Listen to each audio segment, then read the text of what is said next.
Hello বন্ধু, সরকার বল cup সবাইকে স্বাগত। দেখতেই পাচ্ছি আজকে একটা ভেন্ডি রেসিপি নিয়ে চলে এসেছি, নিরামিষই। চলুন কীভাবে বানাচ্ছি দেখতে থাকুন। প্রথমে দিলাম হলুদ গুঁড়ো আর দিলাম লঙ্কার গুঁড়ো। এবার দেবো বেসন,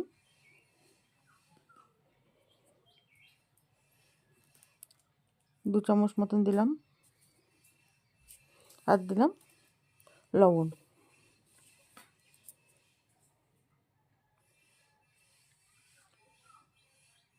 অল্প জলের ছিটে দিয়ে ভালো করে মাখিয়ে নেবো। মাখানো হয়ে গেছে। এবার কড়াইতে তেল দেবো ভেজে নেওয়ার জন্যে। কড়াইতে সর্ষের তেল দিলাম, তেলটা গরম হয়ে গেছে।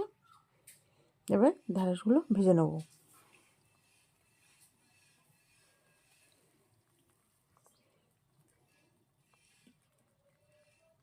দু থেকে 3 মিনিট মতন ভেজে নেব। এই সময় গ্যাসের ফ্লেমটা হাইতে রাখতে হবে। গ্যাসের ফ্লেমটা হাই রেখে ভেজে নেব। দেখুন ভাজা হয়ে গেছে। এবারে তুলে নেব। কড়াইতে ওর সঙ্গে অল্প একটু তেল দিলাম, ঢেঁড়স ভাজা তেলের সঙ্গে দিয়ে দিলাম কালো জিরে আর 2টো শুকনো লঙ্কা, আর দিলাম মৌরি। দেখুন সাথে হালকা নেড়ে চেড়ে নেব।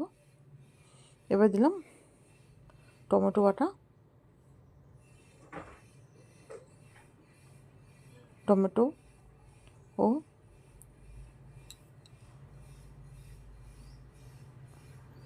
আদা। টমেটো কাঁচা গন্ধ না যাওয়া পর্যন্ত নেড়ে নেবো। আর দিলাম হলুদ গুঁড়ো আর দিলাম লঙ্কার গুঁড়ো,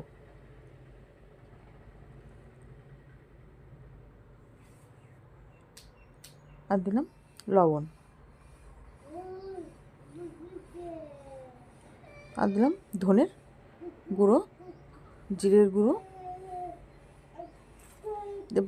আর দিলাম অল্প, যেহেতু নিরামিষ রান্না, অল্প একটু চিনি। ভালো করে খুন্তির সাহায্যে মশলাগুলো মিশিয়ে নেব।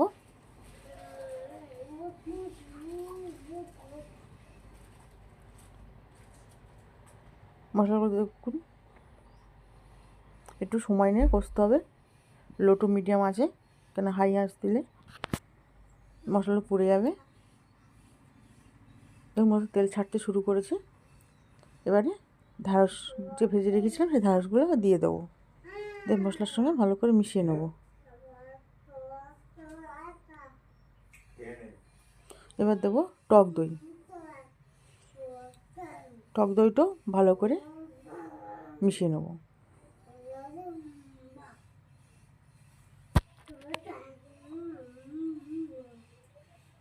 এই সময় গ্যাসের ফ্লেমটা একদম লো রাখতে হবে, আর দইটা ফেটে যাওয়ার সম্ভাবনা থাকে।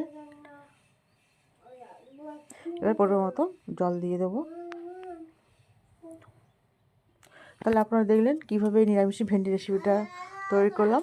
এই রেসিপিটা যদি আপনাদের ভালো লেগে থাকে তাহলে লাইক, শেয়ার, সাবস্ক্রাইব ও কমেন্ট করার অনুরোধ রইল। আর যারা ফেসবুকে দেখছেন পেজটিতে ফলো করে পাশে থাকবেন। কিছুক্ষণ সময় ঢাকনা দিয়ে ঢেকে দেবো। দেখুন ফুটে উঠেছে। এবার দেবো সানরাইসে মিট মশলা। রান্নাটা আমার কমপ্লিট হয়ে গেছে। এই খুন্তির সাহায্যে হালকা করে নেড়ে নেবো। দেখুন দেখতে কত সুন্দর লাগছে।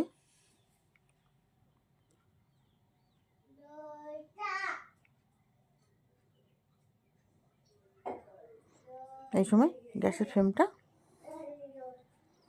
অফ করে দেবো। গরম ভাতের সঙ্গে একবার হলেও এই রেসিপিটা বানিয়ে দেখবেন। এই রেসিপিটা থাকলে আর কিচ্ছু লাগবে না এর সঙ্গে।